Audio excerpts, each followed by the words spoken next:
Welcome to Suman TV. Gut health అంటే ఇప్పుడు గట్టి హెల్త్ అని డాక్టర్లు ప్రపంచవ్యాప్తంగా చెప్తున్నారు. సో యాక్చువల్లీ గట్ హెల్త్కి ఎస్పెషలీ పొట్ట చుట్టూ ఉండే ఫ్యాట్కి ఏమైనా కనెక్షన్ ఉందా? గట్ హెల్త్ ఎందుకు పాడవుతుంది, దాన్ని ఎలా బాగు చేసుకోవాలి? మనతో పాటు ఉన్నారు అందరికీ సుపరిచితులు వి స్పార్కిల్ నుంచి Vineela garu, dietitian, fitness expert, motivational speaker and what not. Vineela garu, welcome అండి. నమస్తే.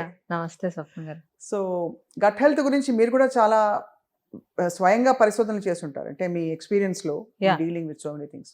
అసలు గట్ హెల్త్ బాగుండకపోతే ఏమవుతుంది చెప్పండి? అంటే ఇప్పుడు నిద్ర ఎంత ముఖ్యమో గట్ హెల్త్ కూడా అంతే ముఖ్యం. ఇప్పుడు గట్లో మనకి గుడ్ బ్యాక్టీరియా లేకపోయినా, ఊరికే గ్యాస్ట్రిక్ ఇష్యూస్ వస్తున్నా, ఐబిఎస్ ప్రాబ్లం ఉన్నా, వాష్రూమ్ సరిగ్గా అవ్వకపోయినా we need to work on gut.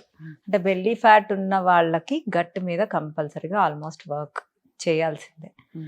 So ఆ గట్ హెల్త్కి సంబంధించిన ఫుడ్స్ ఎక్కువగా ఇవ్వటము, ప్రోబయోటిక్స్ ప్రీబయోటిక్స్ మీద కాన్సన్ట్రేట్ చేయటము, వాళ్ళ రిపోర్ట్స్ని బట్టి మేము ప్లాన్ చేస్తూ ఉంటాం. గట్ గనక బాగోకపోతే ఆ లోపల గట్ లోపలంతా ఇన్ఫ్లమేషన్ వస్తుందండి. ఇన్ఫ్లమేషన్ రాగానే మనం ఆలోచన విధానం మీద చిరాకు, కోపము, ఇండైజెషను, వామిటింగ్ సెన్సేషను, ఇవన్నీ ఒక సైడ్ ఎఫెక్ట్స్ అనమాట. అండ్ గ్యాస్ట్రిక్ ఇష్యూ ఎక్కువగా ఎవ్రీడే ఉండటం వల్ల కూడా మనకి బెల్లీ ఫ్యాట్ వచ్చే అవకాశాలు ఉంటాయి. అంటే సో గట్ హెల్త్ ఇష్యూస్ ఉంటే మామూలుగా తిన్నది అరగదా, లేకపోతే ఏం జరుగుతుంది యాక్చువల్లీ బెల్లీ ఫ్యాట్ రావడానికి కనెక్షన్? గుడ్ బ్యాక్టీరియా కనుక మనకు అక్కడ లేకపోతే ప్రోబయోటిక్స్, ఇన్ఫ్లమేషన్ పెరిగిపోతుంది. ఇన్ఫ్లమేషన్ పెరిగినప్పుడు ఆబ్వియస్గా మనకి అన్నిటి మీద, అంటే బాడీ ఇన్ఫ్లమేషన్, వాటర్ రిటెన్షన్ అవుతుంది, బాడీ మైండ్ థింకింగ్ మీద ఉంటుంది, చిరాగ్గా ఉంటుంది, వెయిట్ గెయిన్ అవుతూ ఉంటాం.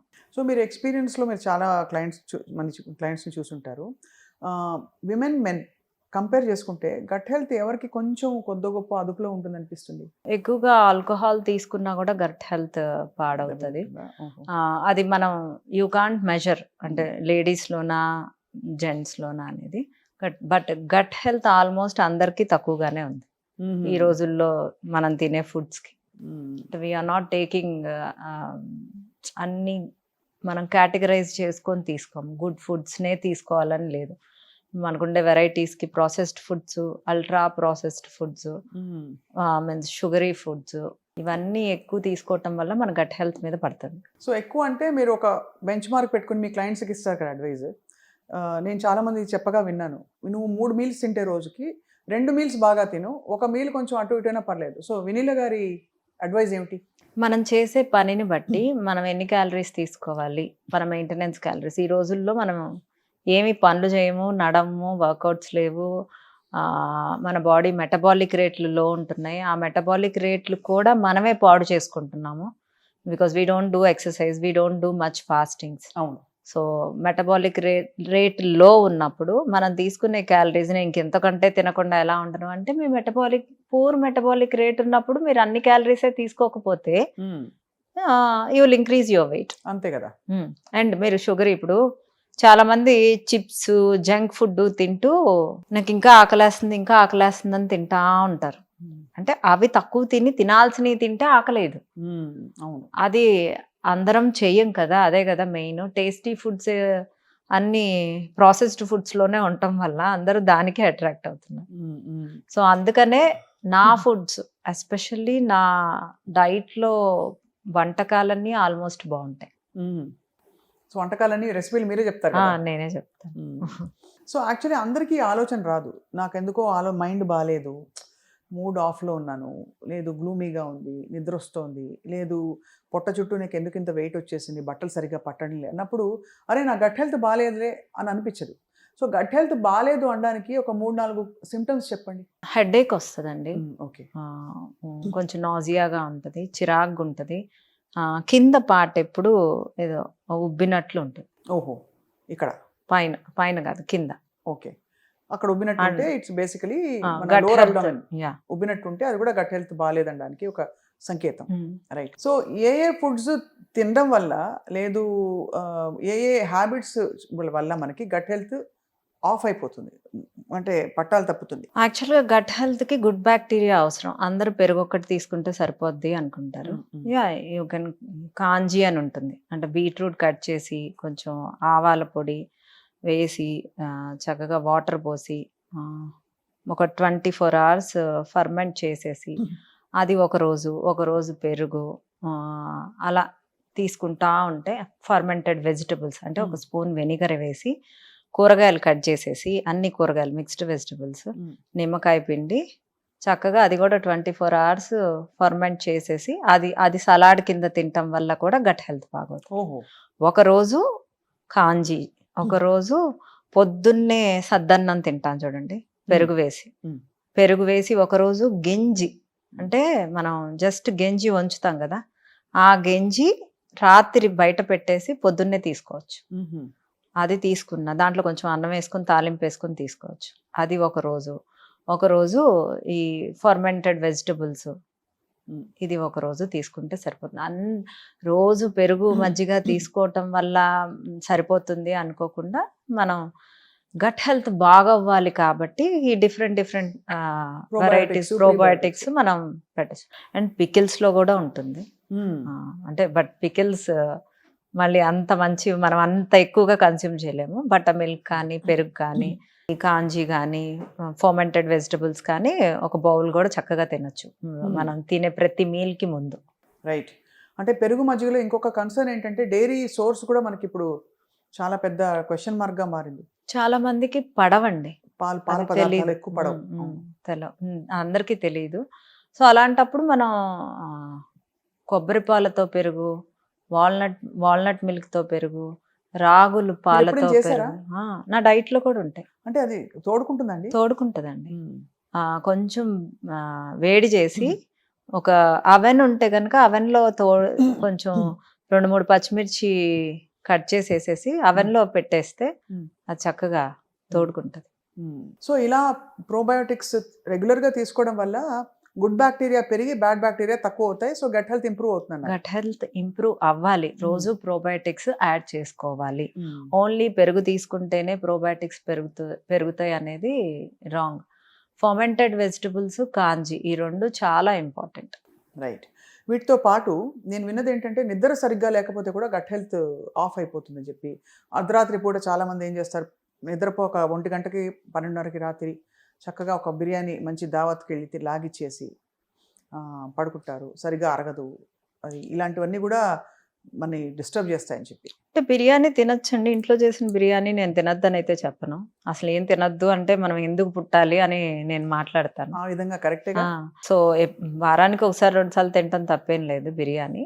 బట్ దేంతో చేశారు, డాల్డాతో చేశారా, ప్రాసెస్డ్ మీట్తో చేశారా? ఈ ప్రాసెస్డ్ మీట్ వల్ల కూడా గట్ పాడవుతుంది. ఇప్పుడు ఫ్రెష్ చికెన్ మనం వెళ్ళి కొట్టించుకొని ఫ్రెష్ మటన్ కొట్టించుకొని వచ్చింది వేరు, మనం ఆర్డర్ చేసుకున్నది అది ఎన్ని రోజుల నుంచి వాళ్ళు స్టోర్ చేయడానికి ఏం కెమికల్స్ కలిపారో అంతే కదా, మనకు తెలీదు. అంత ఫ్రెష్గా ఎలా వస్తుందా? ఇప్పుడు మనం స్విగ్గీస్ వీటిల్లో ఆర్డర్ పెట్టుకున్నాం అనుకోండి, అది ఫ్రెష్ మీట్ అనే ఎలా అవుతుంది? అందుకనే మీట్ తినాలి అనుకున్న వాళ్ళు వెళ్ళి చక్కగా తెచ్చుకుంటే అదొక healthy way. So processed meet అయినా డేంజరసే, అందులో ప్రోటీన్ ఉన్న ప్రాసెస్డ్ మీట్ మనకు మంచిది కాదు. ఓహో, సో మెడ నొప్పికి మందు అయిపోయి మోకాలు నొప్పి తెచ్చుకున్నట్టు దానిలో ఇతర ప్రాబ్లమ్స్ వస్తాయి, ఎంత ప్రోటీన్ అయితే కూడా.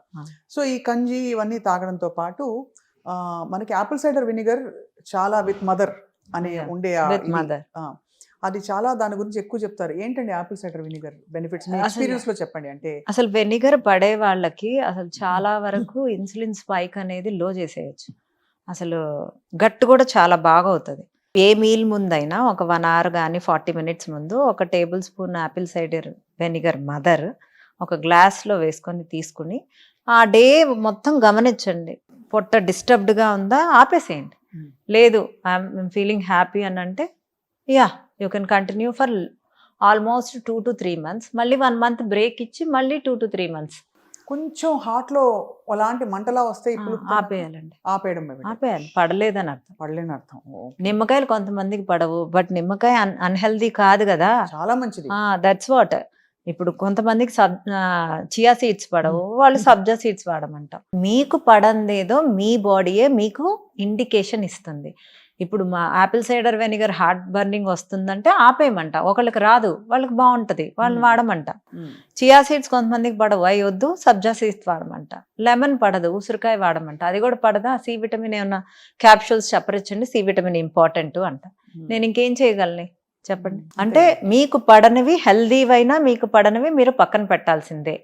మీకు పడేవి ఏంటి అనే దానితోనే మనం మోడిఫై చేసుకుంటూ వెళ్ళాలి. సో అయితే మరి మొత్తానికి ఈ ప్లానింగ్ అన్నది ఎలా చేసి పెట్టుకుంటే బెస్ట్ అంటారు? గట్ హెల్త్ని అదుపులో ఉంచుకోవడానికి, బాగా ఉంచుకోవడానికి ఈ వారం నేను ప్లాన్ చేసుకోవాలంటే 1 2 3 4 5 ఏవి రెడీ చేసి పెట్టుకోవాలి? ఒకరోజు గంజి అన్నము, ఒకరోజు కాంజీ వాటరు, ఒకరోజు ఫర్మెంటెడ్ వెజిటబుల్స్, ఒకరోజు పికిల్, ఒకరోజు బటర్ మిల్క్, కర్డ్. అలా చక్కగా కర్డ్ రోజైనా తినచ్చు.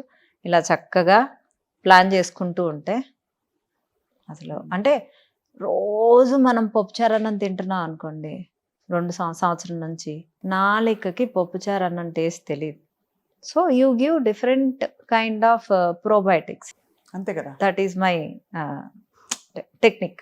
అదే టెక్నిక్. కొంచెం డిఫరెంట్ కైండ్స్ ఆఫ్ ఫుడ్స్ ఇవ్వడం వల్ల మనకి వెరైటీ బాడీ కూడా రియాక్షన్. సో ఇది ఎన్ని రోజులు చేస్తే మనకి కొద్దో గొప్ప మనకి బాడీ మళ్ళీ అసలు ఎందుకు ఆపేయాలి అని ఆపక్కర్లేదు, బట్ మనకి మోటివేషన్ రావడానికి ఇంకా కొంచెం మీ ఫేస్ బాగుంటది, మీరు ఎనర్జీగా ఉంటారు, మీకు టమ్మీ తగ్గుతుంది, గ్యాస్ట్రిక్ ఇష్యూ ఉండదు, విల్ ఫీల్ హ్యాపీ.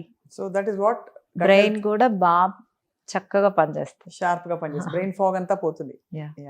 అలాంటప్పుడు వాల్నట్ మిల్క్ తీసుకుంటే మంచిది, బట్ కౌంట్ ద క్యాలరీస్. అంతే, వాల్నట్ మిల్క్ లో క్యాలరీస్ ఎక్కువ ఉంటాయండి. డ్రై ఫ్రూట్స్ అండి, అయినా కూడా ఆల్మండ్ మిల్క్ తక్కువే ఉంటుంది కదా? లేదు, ఎక్కువే ఉంటాయి. ఉంటాయి. సో మరి ఆల్మండ్ మిల్క్ లాటే తాగితే కాఫీ, సో ఇట్స్ ఆల్మోస్ట్ అంతే క్యాలరీస్ వస్తాయి మనకి. హై ఇన్ క్యాలరీస్ అండి డ్రై ఫ్రూట్స్ అండి. ఇంకా లాస్ట్ ఆఫ్ కోర్స్ ఈ క్వశ్చన్ గట్ హెల్త్ గురించి తప్పకుండా అడగాలి. కాఫీ, టీ ప్రభావం గట్ మీద ఎలా ఉంటుంది? బికాస్ చాలా మందికి తేనుపులు వస్తాయి, కాఫీ తాగగానే కొంచెం బర్నింగ్ వస్తుంది. చాలా మందికి అసలు 2 cups బ్లాక్ కాఫీ అద్భుతం అని చెప్పి కొంతమంది పెద్ద పెద్ద డాక్టర్లు చెప్తున్నారు. సో ఏంటి అసలు ఈ కనెక్షన్ ఏమిటి? దాన్ని మనం లాక్టోస్ ఇంటాలరెన్స్ ఇది అందరికీ తెలిసిన విషయం. మనకు బేబీ పుట్టినప్పుడు కూడా మనకు ఒక 2 సంవత్సరం రోజులు పాలు వస్తాయి, తర్వాత ఎందుకు ఆగిపోతాయి? బేబీకి పాలు అవసరం లేదు. కాల్షియం మీకు రాగుల నుంచి, నువ్వుల నుంచి, పెరుగు నుంచి కూడా వస్తుంది. పెరుగు కూడా పర్లేదు. సో మీకు ఇన్ని రకాల కాల్షియం సోర్సెస్ ఉంటున్నప్పుడు మీరు పెరుగు, పాల మీద ఏమీ ఆధారపడక్కర్లేదు. చాలా మందికి ఆ బర్నింగ్ వచ్చినా వాళ్ళు పట్టించుకోరు, ఆ కాఫీ తాగిన ఆనందంలో. వాళ్ళు బ్లాక్ కాఫీకి షిఫ్ట్ అయిపోయి ఆ కెఫిన్ కావాలి అనుకుంటే మిల్క్ అవాయిడ్ చేయాలి. వాళ్ళకి తెలియకుండా హిడెన్ గ్యాస్ట్రిక్ ఇష్యూ ఉంటుంది. లాక్టోస్ ఇంటాలరెన్స్ ఉన్న వాళ్ళకి అంత అంటే ఓవర్గా గ్యాస్ కూడా రాదు, but throughout the day tummy అప్సెట్గా అంటే కొంచెం బిర్రుగా ఉంటుంది. అది వాళ్ళు గమనించరు. నాకు గ్యాస్ట్రిక్ ఇష్యూ ఉంది, అసలు గ్యాస్ట్రిక్ ఇష్యూ దేని వల్ల వస్తుంది అనేది మిమ్మల్ని మీరు గమనించుకోవాలి. ఓహో, అంత శ్రద్ధగా చూస్తేనే, అంటే టెంప్ట్ అయిపోకూడదు ఫుడ్ చూడగానే, అది అప్పుడు తెలుస్తుంది మన బాడీ దేనికి స్పందిస్తుంది అని చెప్పి.